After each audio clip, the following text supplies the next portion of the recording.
আলু আর ময়দা দিয়ে যে এত মজার একটা মিষ্টি তৈরি করা যাবে আমি ভাবতেও পারিনি।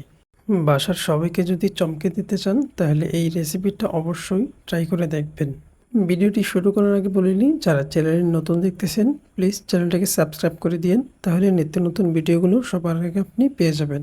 আমি এখানে 2টা আলু সিদ্ধ করে নিয়েছি, এখন এগুলোকে গ্রেট করে নেব।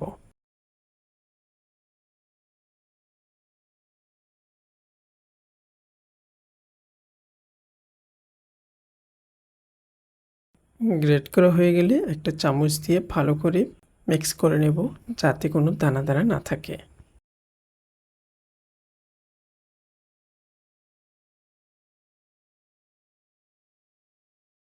2টা আলুর জন্য আমি এখানে হাফ কাপ ময়দা দিয়ে দিলাম।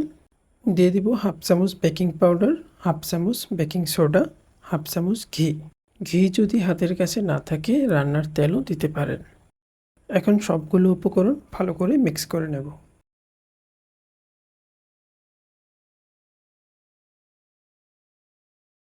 তারপর এখানে দিয়ে দিব 2 চামচ গুঁড়া দুধ।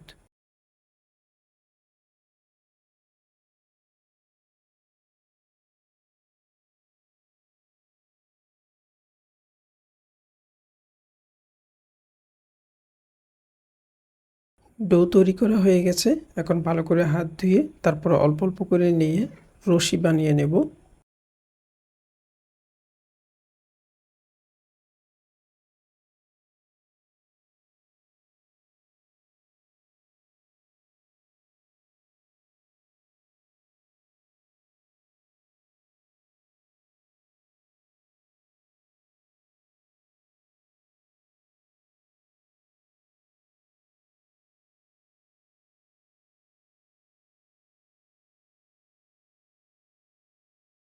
এখন জিলাপির মতো পেঁচ দিয়ে দিব।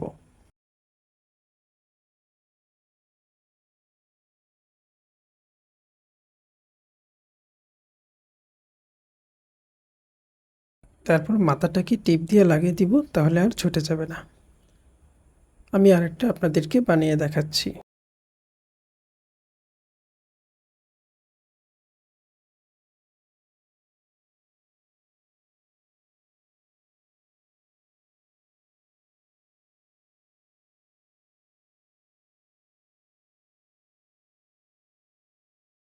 আমি সবগুলো বানিয়ে নিয়েছি, এখন তেলে ভেজে নেব।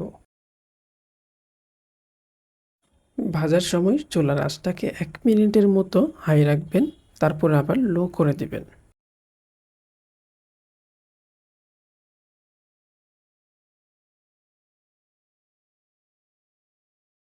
নিচের পাটটা ভাজা হয়ে গেলে তারপর উল্টিয়ে দেব।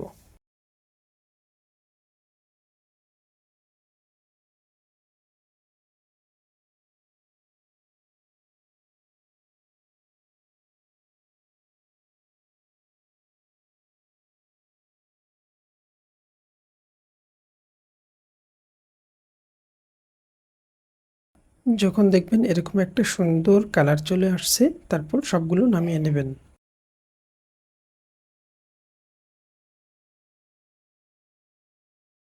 এখন আমি একটা শিরা তৈরি করে নেব, তার জন্য আমি হাফ কাপ চিনি নিয়েছি আর পানি দিয়ে দিব 1 কাপ। শিরাটা একটু পাতলা হবে, বেশি ঘন করা যাবে না। তারপর সামান্য লবণ আর একটা এলাচ দিয়ে বয়েল করে নেব। বয়েল চলে আসলে একটা একটা করে মিষ্টিগুলো দিয়ে 2 মিনিটের জন্য ঢাকনা দিয়ে ঢেকে দেব। 2 মিনিট পর ঢাকনা উঠিয়ে রাখবো।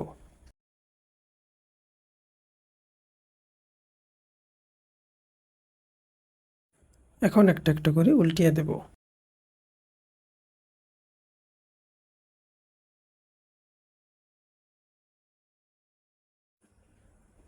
তো আমার মিষ্টিটা কিন্তু রেডি হয়ে গেছে, দেখতেই পাচ্ছেন ফুলে ডাবল হয়ে গেছে। এখন এগুলোকে নামিয়ে আমি 3 ঘন্টার জন্য রেস্টে দিয়ে দেব। তো 3 ঘন্টার পরে এই দেখুন কতটা রসালো হয়েছে, দেখতে কতটা সুন্দর দেখা যাচ্ছে। আশা করি ভিডিওটি আপনাদের কাছে ভালো লেগেছে। যদি ভালো লেগে থাকে তাহলে আমার এই ছোট্ট চ্যানেলটিকে সাবস্ক্রাইব করে বেল আইকনটি বাজিয়ে দিবেন, তাহলে নিত্য নতুন ভিডিওগুলো সবার আগে আপনি পেয়ে যাবেন। সবাই ভালো থাকবেন, সুস্থ থাকবেন, দেখা হবে পরের কোনো ভিডিওতে।